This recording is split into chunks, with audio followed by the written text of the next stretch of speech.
Bueno, hause dugu, hirugarren portainkertosa edo txertaka edo txertagai ere deitzen zaio, honi. Bi ertzak ikusi dugu Frankoa zer den, zein diren bere alderdi onak eta txarrak, eta beste hartzean, zegoen M9 portainkertosa zer den ere azaldu dugu.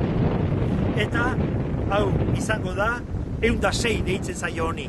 M106 edo 106 erabiltzen da gaztelaniaz oso ohitua gaudelako terminologia hau erabiltzen.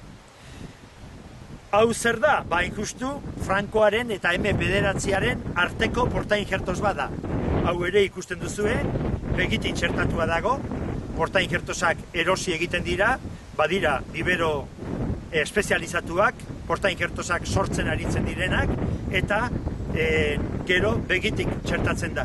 Begitik txertatzen denean, errezilaz ari naiz beti ere, errezila abuztu bukaera aldea, izerdi betian dagoenean txertatu behar da, eta beti konbeni izaten da, zuztarretatik edo sustraietatik ahalik eta gertuen txertatzea, haizeak hautsi ez dezan, bai?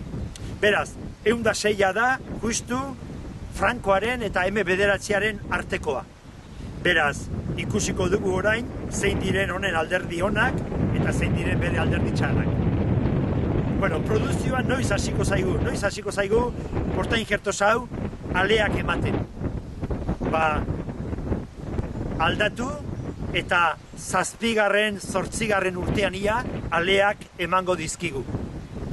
Beraz, Frankoan 13-15 urte zai egon behar bali badugu aleak hartzeko, 106 portainkertos honetan, 7.-8. urtean aleak biltzen hasiko gara.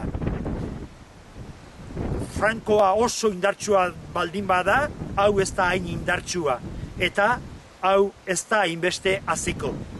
Baina, zuztarrak honek ere botako ditu.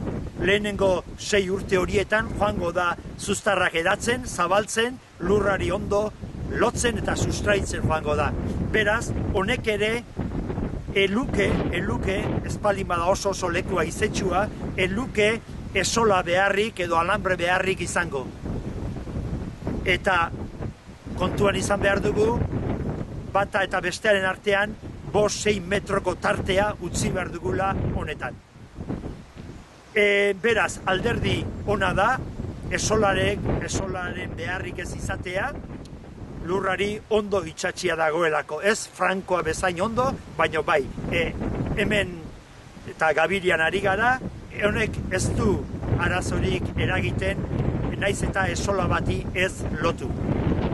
Produzioa esan dizuet, 6-7 urte, eta zenbait urtetan eman lezake produzio ona, 25 urtetan behintzat, bai, Frankoak hemen badira, 60 urte dauzkatenak, eta ondo produzitzen ari direnak, 106 badirudi, 25-30 urteko bizi iraupena duela, eta aldiz, M9ak, lehen ikusi dugun erabatenan izante horrek, izan ditzake 15 urte edo ikusi behar.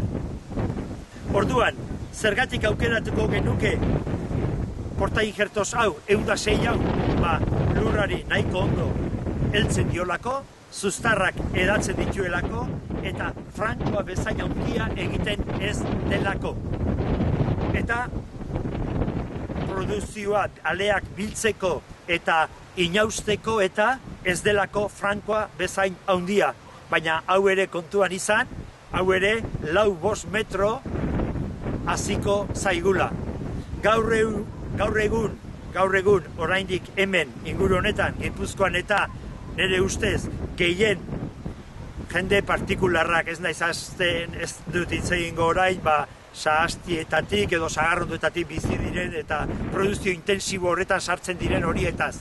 Baina gehien saltzen dena hau da, 106 da, eta 7. urtean ia aleak izango ditugu, gu nahi dugun barietatean, barietatea berrezila da, eta ez dugu alambre beharrik izango, baina beste gauza bat oso garrantzitsua, ez dugu goteo sistemarik, erregadion goteo sistemarik ere beharko, ze hemen nahiko euri egiten du, eta zuztarrak nahiko zabaltzen dituenez, zuztarrak bilatuko dute ura.